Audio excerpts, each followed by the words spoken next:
Hello everyone, today we're going to be going through the cranial nerves, particularly cranial nerve 11 and 12. So cranial nerve 11 is the accessory nerve, which is a motor nerve. Its location is in the spinal cord and it originates from the base of the occiput spinous process, and then terminating at the foramen magnum. The function of it is to innervate the sternocleidomastoid muscle and the trapezius muscle.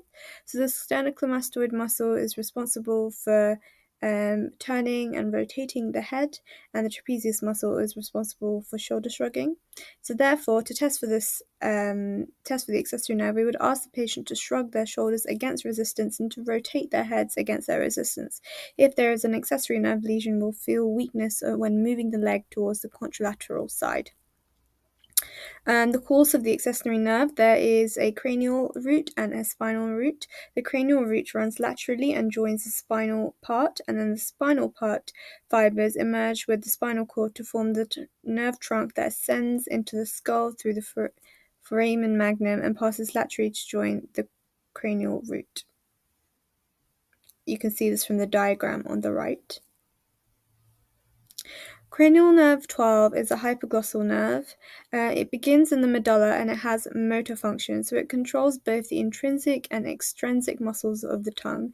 The intrinsic muscles are the longitudinal, transverse, and vertical muscles, whereas the extrinsic muscles are the palatoglossus, the styloglossus, the hyoglossus, and the genioglossus.